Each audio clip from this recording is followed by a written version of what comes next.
Hello, आता आपण बघूया विण दोघांतली ही तुटेनाचा एपिसोड रिव्ह्यू. राजवाड्यांच्या ऑफिसमध्ये श्वेताची नवीन एंट्री होते आणि श्वेताला नवीन काम दिलं जातं. तेव्हा श्वेताच्या स्वागतासाठी सगळे उभे असतात. तेव्हा श्वेता समोर येते. समर श्वेताला फुलांचा बुके देतो. तेव्हा श्वेता बोलते की थँक्यू सर आणि समरचे पाय पडते. तेव्हा समर बोलतो की नाही, तुला किती वेळा सांगितले मला सर नाही म्हणायचं, दादा म्हणायचं आणि पायही पडायचे नाही म्हणून.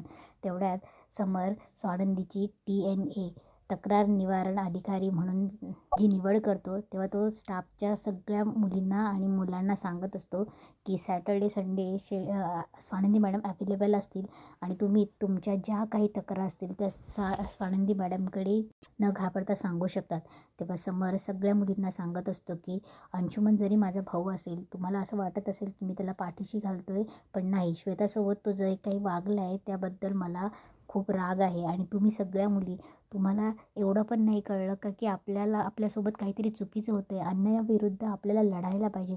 तुम्ही का नाही बोललात? आणि मुलांनाही माहिती होतं की अंशुमन असा वागतोय, तरीही एकही पुढे आलं नाही. समर सगळ्यांना समजावून सांगत असतो. आणि घरी अंशू काम करत असतो.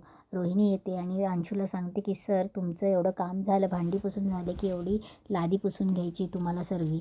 तेव्हा अंशू रोहिणीवर चिडतो आणि बोलतो की मी या घराचा मालक आहे, लायकीत राहायचं म्हणून. तेव्हा रोहिणी बोलते की सर, पण स्वानंदी मॅडमने सांगितलं आहे. तेव्हा अंशू बोलतो की स्वानंदी स्वानंदी स्वानंदी डोक्यात जाते, तिच्यासमोर माझं नावही नाही काढायचं आणि मी इथे या घराचा मालक आहे आणि तू आत्ता आली आहेस म्हणून. तेव्हा अंशू चुकून त्या बादलीला धक्का देतो आणि सगळं पाणी उडतं आणि नेमकी अधिरा येत असते. अधिराच्या अंगावरच उडतं. तेव्हा अधिरा चिडते आणि बोलते की मूर्ख आहे का अंशुमन, तुला कळतंय का तू काय वागतोय ते? सगळं पाणी माझ्यावर उडलं म्हणून. तेव्हा अधिरा आणि अंशुमनची भांडण होत असते. तेव्हा मल्लिका त्यांना शांत करत असते. अर्पिताही बोलते की अधिरा तू काय बोलतेस त्याला? अगं, तो तुझा सक्का भाऊ आहे, त्याची हालत तर बघ. तेव्हा अधिरा बोलते की मला तुझ्यावर विश्वासच बसत नाही आहे ताई. आपला भाऊ कसा वागला, आपल्या घरातल्या स्टाफशी कसा वागला, श्वेताशी कसा वागला आणि तू त्याची बाजू घेतेस म्हणून. तेव्हा अधिरा त्याची लायकीच काढत असते. तेव्हा अंशुमनला खूप राग येतो आणि तो बोलतो की मॉमीला सांगून ठेव, माझ्या डोक्यात जायला लावू नकोस म्हणून. तेव्हा अधिरा बोलते की तू काय आता, रोहिणी काय सांगणार आहे? मीच नंदुताईला जाऊन सांगणार आहे की तू कशी कामं करतोयस म्हणून. तेव्हा अधिराला एक फोन येतो. तेव्हा अधिरा रोहिणीला बोलते की रोहिणी, याच्याकडे लक्ष ठेव, मी आलीच म्हणून. तेव्हा रोहिणी अंशुमनला बोलते की सर, प्लीज एवढं साफ करून घ्या म्हणून. तेव्हा अंशुमनला खूप राग येतो. रोहिणी मोबाईल काढून त्याचा व्हिडिओ करणार, तेवढ्यात अंशुमन तिचा फोन घेतो आणि जोरात फेकून देतो आणि आपल्या रूममध्ये येऊन पंचिंग बॅगला स्वानंदीचा फोटो लावून त्याच्यावर पंच करत असतो आणि बोलतो की मला मला तू खाली बघायला लावलंस ना. तेव्हा मल्लिका आणि अर्पिता येते आणि त्याला समजत असते की अंशू आपल्याला पाऊल खूप जपून वापरावं लागणार आहे म्हणून. हे बघ, जसं गव्हातलं तांदळातलं किडा जसा बाहेर काढून फेकून दिला जातो ना, तसं आपल्याला फेकून देईल ही स्वानंदी. त्याच्यामुळे आपल्याला जे काही करायचं आहे ना, ते खूप जपून करायचं आहे अंशू. आणि तुला माहिती का, ह्या घराचा वारीसदार, ह्या घराचा मालक तूच आहेस म्हणून ती त्याला समजून सांगत असते. तेव्हा अंशू स्वानंदीचा तो फोटो घेतो आणि तो फाडतो आणि बोलतो की मी हिला सोडणार नाही. इकडे समरच्या ऑफिसमध्ये डिफेन्स अधिकाऱ्यांना बोललं जातं. डिफेन्स अधिकाऱ्यांचं लेक्चर असतं. तेव्हा समर बोलतो की डिफेन्स कोणते अधिकारी येणार आहेत ना आनंद, ते कुठे आहेत? तेव्हा आनंद बोलतो की स्वानंदी मॅडम त्यांनाच घ्यायला गेल्या. तेव्हा स्वानंदी डिफेन्स अधिकारी विश्वास सरंजामे यांना बोलून घेऊन येते. तेव्हा स्वानंदी सगळ्यांना सांगत असते की हे विश्वास सरंजामे डिफेन्स अधिकारी हेच आपल्याला आज डिफेन्स कसा करायचा हे आपल्याला शिकवणार आहेत म्हणून. तेव्हा समर त्याच्याकडे बघत असतो आणि विश्वासही बघत असतो. विश्वास सरंजामे म्हणजे अंकुश चौधरीची एंट्री दाखवली आहे. तेव्हा विश्वास पुढे येतो. तेव्हा समरही पुढे येतो. तेव्हा समर बोलतो की हे लेक्चर देणार आहेत का डिफेन्सचं? तेव्हा विश्वास बोलतो की मला जर माहिती असतं ना, तर मी दुसरं कोणाला तरी पाठवलं असतं. तेव्हा स्वानंदीला कळतच नसतं की हे दोघं असं काय करतायत म्हणून. तेव्हा समर बोलतो की आता दुसरं कशाला, आता आलेच तर द्या ना काही 1-2 काहीतरी लेक्चर. तेव्हा विश्वास बोलतो की हे असंच बोलणार असेल तर मी जातो. तेव्हा समर बोलतो की जायचं कशाला, आलेच आहेत तर करा ना काहीतरी.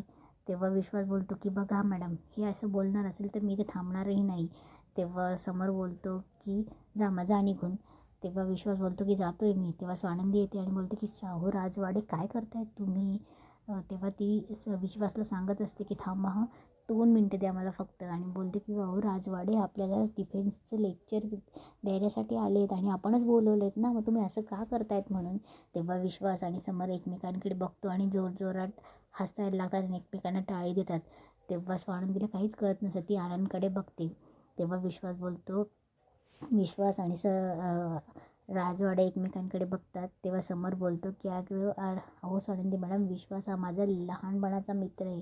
कॉलेजमध्ये आम्ही एकत्र खूप जीवाभावाचे मित्र आहोत असं म्हणून. तेव्हा स्वानंदी समरकडे थोड्या रागाने बघते. तेव्हा विश्वास तिच्याकडे बघतो आणि बोलतो की मला असं वाटतं समर, तुलाच खरंच संरक्षणाची गरज आहे. तेव्हा विश्वास बोलतो की चला थोडक्यात सांगतो.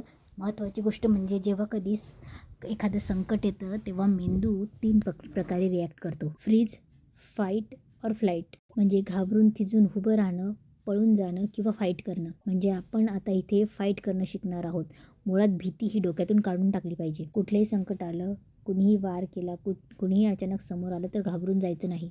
तर आधी लक्ष ठेवायचं सगळ्यात महत्त्वाची गोष्ट की आपण त्याला कसं अपोज करणार आहोत, कसं फाईट करणार आहोत याचा विचार आधी आला पाहिजे. तर सुरू करूया आपण. विश्वास सगळ्यांना डिफेन्स कसं करायचं हे शिकवत असतो. लेक्चर झाल्यावर समर बोलतो की सगळे टाळ्या वाजवतात. समर बोलतो की जा आता आपापले सगळे कामाला जा म्हणून. तेव्हा समर बोलतो की विश्वास, मी तुझी ओळख करून देतो, या मिसेस स्वानंदी मॅडम. तेव्हा विश्वास बोलतो की राजवाडे. तेव्हा समर काही बोलत नाही आणि हा करतो. तेव्हा विश्वास बोलतो की अरे लाजतो काय, कॉलेजमध्ये तुम्हाला सांगू कॉलेजमध्ये हा असंच लाजायचा. तेव्हा निकिता आनंदलाही हसायला येतं. तेव्हा समर बोलतो की आणि हा अजिबात लाजायचा नाही, कॉलेजमध्ये याचं हे सगळ्यात गाजलेलं प्रेम प्रकरण होतं. तेव्हा विश्वास बोलतो की खरं तर आमच्या कॉलेजमध्ये आमच्या ग्रुपमध्ये आम्ही दोघंच लग्न केलेले होतो, पण याने तर गुपचूप लग्न केलं. मी तर वाचलो बाबा अजून. तेव्हा समर बोलतो की मला सांग, तू कोकणातून अचानक इथे कसा आला. तेव्हा विश्वास बोलतो की मी एका केससाठी इथे आलो आहे. तेव्हा समर बोलतो बरं आता आहेस ना, मग चल घरी जाऊयात. तेव्हा तो बोलतो की नाही. तेव्हा विश्वास बोलतो की मला आजच कोकणासाठी निघावं लागेल, लॅबमध्ये आलो होतो, एका विचित्र मर्डर केसमध्ये अडकलो आहे. तेव्हा विश्वास बोलतो खरं तर तुम्ही कोकणात यायला हवं, देवतिरी गावात सुंदर असं गाव आहे, नक्की या म्हणून. विश्वास बोलतो की वहिनी येतो मी, आणि सगळ्यांना बाय करून तो चालला जातो. तेव्हा समर बोलतो की पाहिलं, वाऱ्यासारखा आला आणि असाच निघून गेला, पहिल्यापासून असंच याचं. तेव्हा स्वानंदी बोलते खूप भारी हां तुमचा मित्र. तेव्हा समर बोलतो भारी म्हणून तर माझा मित्र आहे. तेव्हा स्वानंदी बोलते की मला सांगितलं असतं आधी तर चाललं असतं. तेव्हा स्वानंदी बोलते की निकिताताई चला निघूया का आपण, आणि चला येतो म्हणून दोघी चालल्या जातात आणि इथेच आजचा एपिसोड संपतो.